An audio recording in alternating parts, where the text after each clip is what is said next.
প্রিয় দর্শক, আমি সাদ্দাম হোসেন মিদ্দে আপনাদের নতুন সকালে স্বাগত জানাচ্ছি এবং আমরা এই মুহূর্তে দাঁড়িয়ে রয়েছি দক্ষিণ 24 পরগনা জেলার ভাঙড় বিধানসভার ঘটকপুকুরে বাসন্তী হাইওয়ের ধারে রিলায়েন্স পেট্রোল পাম্পের ঠিক সামনে। এখানে মহানবী হজরত মোহাম্মদ সাল্লাল্লাহু আলাইহি সাল্লামের যে জন্মদিবস তথা নবী দিবস পালন হচ্ছে, সেই পালন অনুষ্ঠানে পীরজাদা আব্বাস সিদ্দিকী, পশ্চিমবঙ্গ আহলে সুন্নতাল জামাতের কর্ণধার পীরজাদা আব্বাস সিদ্দিকী তিনি উপস্থিত রয়েছেন এবং দেখতে পাচ্ছেন তিনি ওয়াজ নসিহত করছেন, অর্থাৎ ধর্মীয় কথাবার্তা তিনি বলছেন। বিশ্বনবী হজরত মুহাম্মদ সাল্লাল্লাহু আলাইহি ওয়াসাল্লামের জীবনাদর্শের কথা তিনি তুলে ধরছেন। তাকে দেখার জন্য, তার কথা শোনার জন্য তার অগণিত ভক্ত এবং মুরিদগণ এবং সাধারণ মানুষ এসে উপস্থিত হয়েছেন। হাজার হাজার মানুষের ভিড়ে একেবারে বাসন্তী কলকাতা যে রাজ্য সড়ক, সেই রাজ্য সড়ক একেবারে অবরুদ্ধ হয়ে রয়েছে। পুলিশের পক্ষ থেকে, ভাঙড় থানার পুলিশের পক্ষ থেকে ব্যাপক নিরাপত্তা বলয় গড়ে তোলা হয়েছে। সাদা পোশাকে, অর্থাৎ কলকাতা পুলিশের যে ইউনিফর্ম সাদা, সেই সাদা পোশাকে কয়েক শত পুলিশ এবং পুলিশের গাড়ি মজুত করা রয়েছে। গাড়ি চলাচল কার্যত স্তব্ধ হয়ে রয়েছে। হেঁটে হেঁটে কেউ কেউ পার হচ্ছে। বাস, লরি, ম্যাটাডোর, এই সমস্ত বড় বড় ট্রাক যে সমস্ত গাড়ি, সেই সমস্ত গাড়ি দাঁড়িয়ে রয়েছে। অবশ্য অ্যাম্বুলেন্স, জরুরি পরিষেবার সঙ্গে যুক্ত যেমন অ্যাম্বুলেন্স, এই সমস্ত গাড়িগুলোকে স্বেচ্ছাসেবক যারা রয়েছে তারা যেমন পাশ করিয়ে দিচ্ছে, তেমন পুলিশের পক্ষ থেকে পাশ করিয়ে দেওয়া হচ্ছে।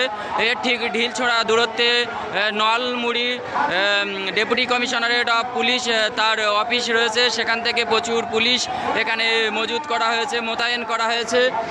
এছাড়াও ভাঙড় থানার ওসি স্বয়ং এখানে উপস্থিত রয়েছেন।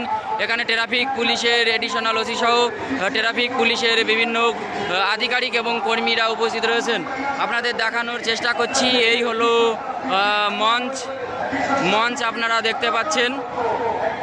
মঞ্চে পীরজাদা আব্বাস সিদ্দিকী তিনি বিশ্বনবী হজরত মুহাম্মদ সাল্লাল্লাহু আলাইহি ওয়াসাল্লামের জীবনাদর্শের উপরে বক্তব্য রাখছেন। তাছাড়া আমরা দেখানোর চেষ্টা করব এই যে বাসন্তী হাইওয়ে, সেই বাসন্তী হাইওয়ে কার্যত অবরুদ্ধ হয়ে পড়েছে। হাজারে হাজারে মানুষ তারা ধর্মীয় যে জলসা, আব্বাস সিদ্দিকীর যে কথা, বিশ্বনবীর জীবনাদর্শের কথা তুলে ধরার জন্য এসেছেন। পাশাপাশি আমরা একটু দেখানোর চেষ্টা করব ঘটকপুকুর, এই যে রিলায়েন্স পেট্রোল পাম্প বা ঘটকপুকুর বাজারে যে সমস্ত ইমারতি রয়েছে, যে সমস্ত নির্মাণাধীন বা আবাসন রয়েছে, সেই আবাসনের উপরেও অনেকে দাঁড়িয়ে পড়েছেন। সরাসরি আপনারা তা দেখতে পাচ্ছেন। আমরা নতুন সকালের পর্দাতে আপনাদের দেখানোর চেষ্টা করছি। মানুষ একেবারে দ্বিতল, ত্রিতল, চতুর্তল, পঞ্চম তলে একেবারে উঠে পড়েছেন। এই যে রিলায়েন্স যে পেট্রোল পাম্প, যার সামনে এই ধর্মীয় জলসা হচ্ছে, সেখানেও অনেকে আশ্রয় নিয়েছেন। আপনারা দেখতে পাচ্ছেন এই বাসন্তী হাইওয়ে যেটা বাসন্তীর দিকে গেছে, অর্থাৎ পূর্ব দিকটা আমরা দেখানোর চেষ্টা করছি। আমরা এবারে একটু দেখানোর চেষ্টা করছি পশ্চিম দিকে একেবারে সারি সারি গাড়ি দাঁড়িয়ে রয়েছে। পুলিশের পক্ষ থেকে সমস্ত গাড়িকে দাঁড় করিয়ে দেওয়া হচ্ছে। পায়ে হেঁটে তারা ঘটকপুকুর বাজার অতিক্রম করে তারা বাসন্তী হাইওয়ের দিকে যাচ্ছে। একেবারে আমরা দেখানোর চেষ্টা করছি। আমি সাদ্দাম হোসেন মিদ্দে আপনাদের সঙ্গে রয়েছি। নতুন সকাল দেখছেন আপনারা। বক্তব্য রাখছেন ধর্মীয় জলসায় বিশ্বনবী দিবস উদযাপন দক্ষিণ 24 পরগনার ভাঙড় বিধানসভার ঘটকপুকুর বাসন্তী হাইওয়ের ধারে রিলায়েন্স পেট্রোল পাম্পের সামনে হাজার হাজার মানুষের এখানে সমাগম। অ্যাম্বুলেন্স, কয়েকটি অ্যাম্বুলেন্স, স্বেচ্ছাসেবক যারা রয়েছেন বা পুলিশ তারা পাশ করিয়ে দিচ্ছেন। আপনারা দেখতে পাচ্ছেন কয়েকটি অ্যাম্বুলেন্স জরুরি পরিষেবার সঙ্গে যুক্ত গাড়িগুলোকে ছাড় দেওয়া হচ্ছে। বাকি অন্য যে সমস্ত গাড়ি, সেই সমস্ত গাড়িকে আটকে দেওয়া হয়েছে একেবারে আব্বাস সিদ্দিকীকে দেখার জন্য, তার ধর্মীয় বাণী শোনার জন্য। একেবারে হাজার হাজার ধর্মপ্রাণ মুসলিম মানুষ তারা এখানে এসে উপস্থিত হয়েছেন, সমবেত হয়েছেন, উপনীত হয়েছেন। কার্যত একেবারে বাসন্তী হাইওয়ে অবরুদ্ধ হয়ে আছে। আপনারা দেখতে পাচ্ছেন এই যে খাল বয়ে গেছে, ঘটকপুকুরের যে খাল, সেই খালের পাড়েই অনুষ্ঠিত হচ্ছে। সারি সারি গাড়ি এখানে দাঁড়িয়ে রয়েছে, পুলিশ দাঁড় করিয়ে দিচ্ছে। নিরাপত্তা বলয় পুলিশ গড়ে তুলেছে ভাঙড় থানার পক্ষ থেকে এবং ভাঙড় ডিভিশনের পক্ষ থেকে।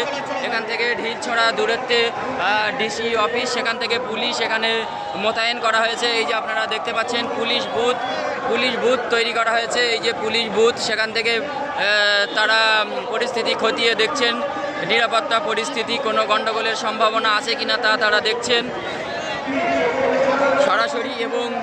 এবং বিভিন্ন বিল্ডিংয়ের উপর নির্মাণাধীন যে সমস্ত ঘর বা আবাসনের উপরও অনেকে দাঁড়িয়ে রয়েছেন। এখানে উদ্যোক্তাদের পক্ষ থেকে বাইকের যে গ্যারেজ, বাইক রাখার জায়গা করা হয়েছে তা আপনারা সরাসরি দেখতে পাচ্ছেন।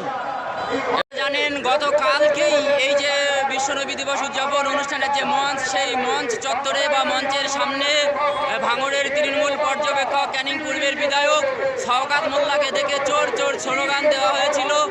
কাজেই পুলিশ প্রশাসন অতিরিক্ত সতর্ক রয়েছেন যাতে আজকে কোনো অপ্রীতিকর ঘটনা বা ঝামেলার ঘটনা না ঘটে, তার জন্য এই যে পুলিশ বুথ করা হয়েছে, এই পুলিশ বুথ থেকে নজরদারি চালানো হচ্ছে। আমি সত্যামজিৎ মিত্রে, আপনারা দেখছেন নতুন সকাল। আপাতত আমি এখানেই শেষ করছি। আপনারা নিরাপত্তা খুব ভালো থাকুন, খুব ভালো বিদায়।